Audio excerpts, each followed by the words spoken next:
Welcome to Healthbeat, Bekasisa's monthly television show. I'm Mia Malan. South Africa could be facing another life esidimeni crisis. Lives are on the line because the Gauteng Social Development Department appears to be politicking instead of regularly paying NGOs the money they depend on for survival. But letting down vulnerable children and adults because funds have dried up isn't an option for those who refuse to abandon the poorest of the poor. Our team went out to see how funding cuts are changing day-to-day life for people who depend on social welfare organizations. The Freedom Recovery Centre is situated far from temptation at Gauteng, 8 kilometers from Nigel in eastern Gauteng.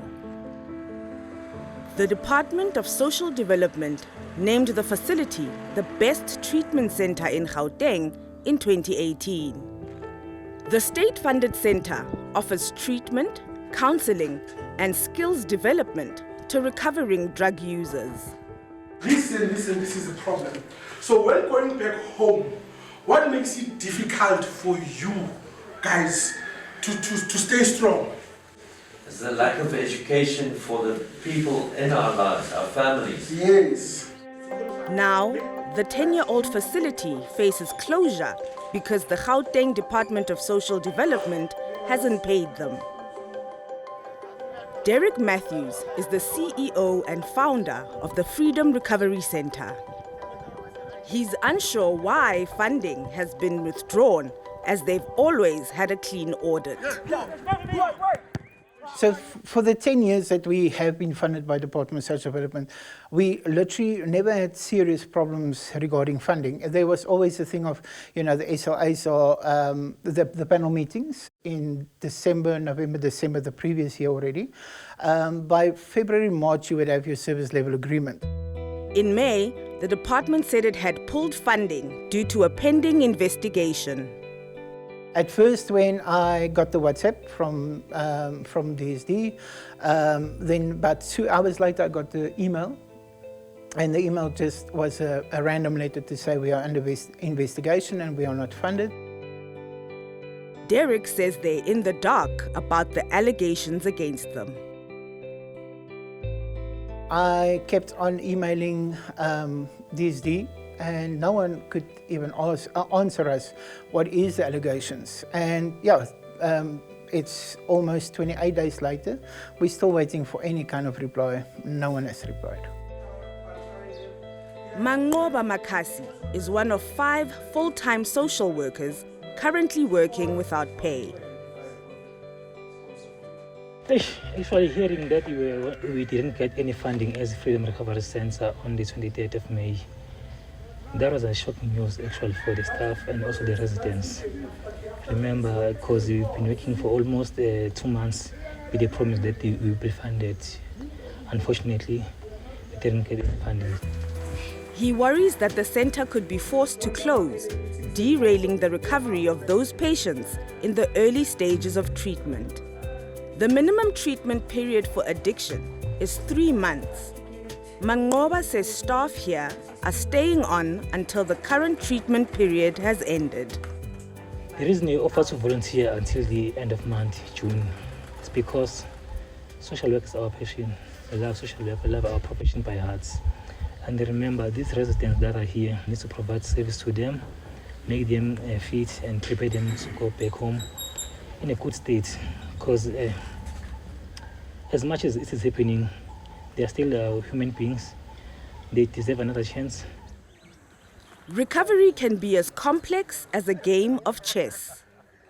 These residents say their sobriety depends on the program. They say relapse is part of recovery, but we don't believe in it because relapse is when you want to stay addicted. We don't want to stay addicted, we want to change. Because also by communicating with us, that's how we can also maintain the sobriety. I'm depending on this place because when I came here, I prayed for God to show me a purpose in life. And it didn't take so long for me to come here. So which means the pastor care, the staff care, social workers, they learn you to deal with your issues, to identify your triggers, your weak points, your strong points, to be a stronger person, to make better choices in life, because it's not that we like drugs, but there's something that pushes you to drugs. Paseka Maseko, once a Nyaupe user, was rehabilitated here. I struggled with addiction for many years, so when I came here, I was 29 years of age. I was addicted to heroin for 15 years until I came to FRC seeking help. 7 years later, he is now the one who helps drug users on their long and difficult journey to sobriety. I'm in detox. It means detox is the first stage of recovery. That's when new people come in, they withdraw, they struggle because it's the first few days. So I work with them. In a sense, that motivates me, that gives me purpose, because I'm able to see a person on the first day and I'm able to see them as they grow in their recovery. So yeah, it motivates me a lot. Like all recovering addicts, he fears that he might relapse should the center close permanently. So immediately, I heard this place is closing. I felt like I'm losing that purpose that I started to have for myself. Financial struggles as well, because whatever little that we get here, I'm able to save, and then I would do short courses, things that I know in future will benefit me in a positive way. So it means I just saw my whole future fading away. Yeah. Finding alternative funding is difficult, as potential donors tend to be unsympathetic towards addicts. 95% of our funding is coming from Gauteng Department of Social Development. One of the reasons why, if you are knocking on doors of companies, name it, and you are saying this is us, Freedom Recovery Centre, Drug and Alcohol Rehabilitation Centre, they are very open with you and say, if I have to choose between an orphanage or a disabled home and a drug rehab, I'm sorry, but drug rehabs are not on our list, because the belief and the stigma still is out there that you have done it to yourself. The impact of this hits deeper than the organization's financial reserves. And they even said to us, you know, Pastor, even if we have to eat pap 3 times a day, I'm just not ready to go out. I just want to complete my program, and I can't go back to drug addiction, and it destroyed me so long.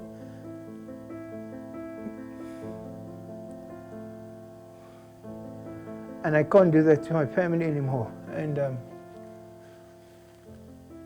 even when they found out that our staff hasn't been paid for 2 months, still our residents gets nothing, but when they get something they want to share with our staff, because that's the kind of relationship that we build. By the time of broadcast, the department hadn't responded to our requests for comment, and the Freedom Recovery Centre will have to close its doors.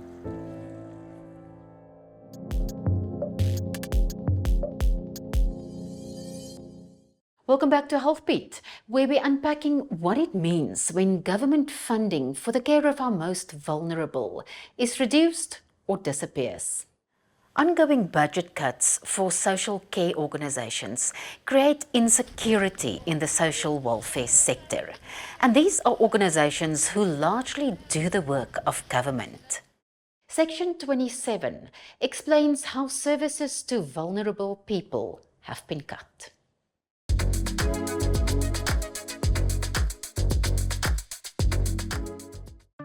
The Gauteng social development budget has been cut from 2.13 billion in 22-23 to 1.9 billion this year. I can take you back from 2022-2023 financial year. When we look at 2023-2024 financial year, we see that there was some sort of budget cut. And for this year, there was a huge cut as compared to the previous years. Organisations that have been approved for funding receive a contract from the Department of Social Development. Once the department is satisfied that actually you are doing the work that is in line with the Department of Social Development, they issue each organization that has complied with a document called a service level agreement, which is a contract stipulating the terms and conditions on how you're going to be working with the department. So it is a legal binding document. But even this doesn't ensure payment. If the government doesn't hold up their end of the contract, NPOs can act.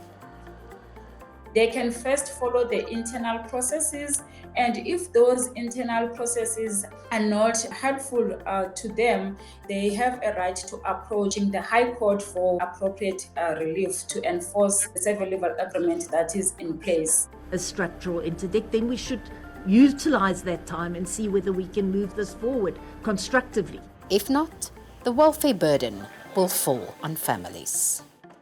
So some, they have already approached Department of Social Development in Gauteng to say that if the department fails to fund these organizations, their families, they will have no other option but to take care of their loved ones. They are not equipped to take care of them, and they have demanded the department to continue funding those organizations.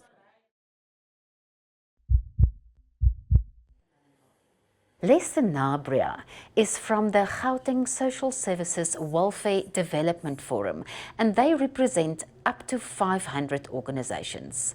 Les, what are you seeing on the ground? I'm seeing total chaos and destruction. The whole foundation of social welfare services has to be rebuilt. And that's because of the fact that the MEC for Social Development, together with the Premier, decided to change the whole structure of the funding to NGOs. Now, you represent up to 500 organizations, and you've also done a recent poll among them. Tell us more about that. In June, I found that the majority of service level agreements had not been paid. The majority of service level agreements had not even been looked at by the Department of Social Development, and it seems like they are faced with further cuts in staff and further closures. Now, this is not a new crisis. We've heard about it for some time. How long has it existed for? It has been a crisis because every year the department has been late. In fact, there is a saying that there is a dry season from January through to May. And that's what regional officers of the department says to the NGOs. Make sure that you prepare yourselves for the dry season and take the subsidy that you get in December, because the dry season is for 5 months. But getting back to the department, there have been court timelines. They were given a timeline in June to have all payments done. They were given a timeline to make sure that there is a list given to the NGOs and to the court of who received and who did not receive, and give reasons why. We have not received such a list as yet. Les Sanabria, thanks very much for your time today. Thank you very much, Mia. After the break, we look at the harsh reality of budget cuts. The toll it has taken on staff is incredible. The hardship it's caused to people who need services is also been indescribable, and the department has really not taken any responsibility.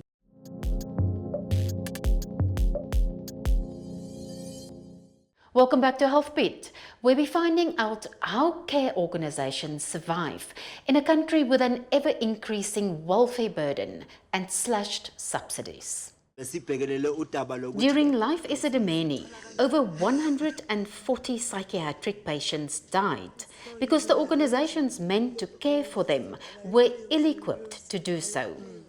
Now, many NGOs that care for children, the elderly and disabled are struggling to survive.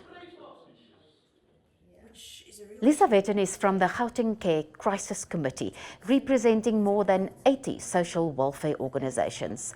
She's even taken the government to court on behalf of them. Lisa, are we really facing the prospect of another life Esidimeni crisis? Are things really that bad? There really could be. I mean, one of the things we have to take into account is that government offers in Gauteng offers exactly 2 residential facilities for people with disabilities that accommodate 167. NPOs run 32 that accommodate 1,600 people. Where will they go if their funding doesn't come through? It's also been people in drug rehab centres, inpatient centres, child and youth care centres, domestic violence shelters, any kind of residential facility which is really someone's home, where their rights to food may be compromised, obviously affecting their nutrition, their rights to care. In some facilities you do also have nursing care provided as well, your access to social workers and other kinds of support.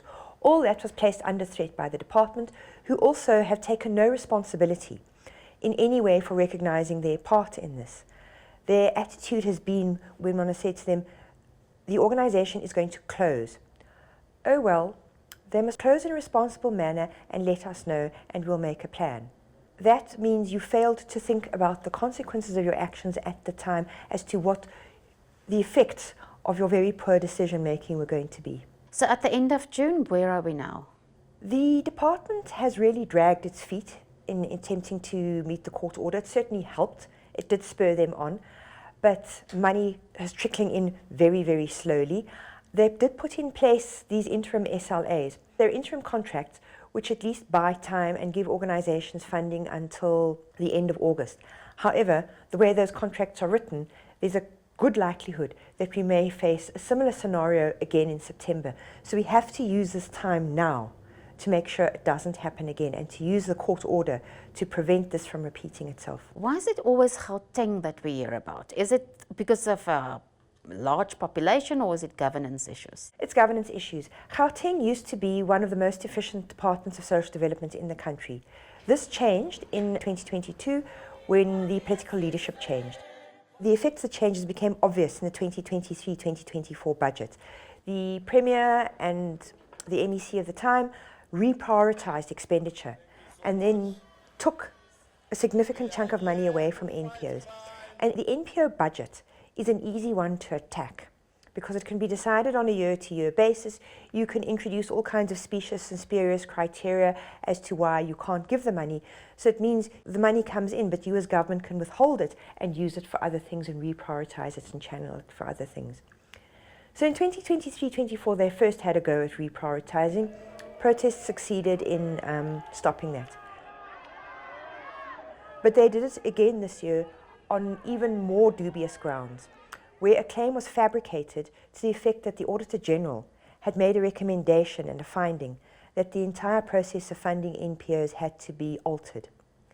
The Auditor General has publicly stated that they made no such finding and no such recommendation, which raises all kinds of interesting governance questions about what were you doing? What were you hoping to gain from trying to alter the process in this way? And it is that which has created this really terrible situation where organisations worked for close to 3 months without funding. The toll it has taken on staff is incredible. The hardship it's caused to people who need services is also been indescribable, and the department has really not taken any responsibility. Now, you have taken the government to court on behalf of the Gauteng Care Crisis Committee. Is it really the way to go? Because the idea is to get them to pay up. Does it happen? It's happened very slowly. I mean, one was driven to court because the department was not communicating. What they were saying was often dishonest. You know, initially they even denied there was a budget cut and tried to say that any claims we were making about a budget cut were false and that they were politically orchestrated claims. So, you know, when you're dealing with dishonest individuals, it's hard to make headway, especially when they don't communicate with you directly, but only issue public relations media, which is creating a particular kind of narrative. So, you know, many attempts to write to them just did not get anywhere. So first we organised a protest and then went to court in order to get an order to make them do what they are required to do in terms of the Constitution. But we hear so often that there's a court order ordering the government to pay and then they don't pay. So a court order is the best you can do to try and compel them to do what they need to do. You can use it to go back. And if you can still hopefully use the element of shame. And that did seem to work a little bit with the department in that they didn't want to be seen to not be complying, but it didn't mean that they in any way hurried to pay organizations. You've mentioned that we could face another crisis in September and possibly next year. What can we do to prevent it? I think the concern in September, and it's why we need to start working now, are these clauses in these interim contracts. They open up lots of questions. We also have to see that the Premier made this promise that he was going to increase the budget. Well, will the coalition government uphold that? That's something we're also going to have to watch. Because in September there is a suggestion that they could cut budgets yet again, that they could also stop funding to organizations, that they could also introduce new kinds of funding mechanisms. So that has all got to be clarified now. We've got to make it very clear that the department has to act within national policy. There is a national sector funding policy developed by the National Department of Social Development that does not allow the department in Gauteng to invent its own processes and procedures. Lisa Witten, thanks for your time and insights. Thank you, Mia.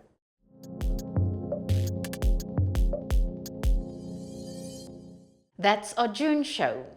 Catch us on Big Sisa's YouTube channel.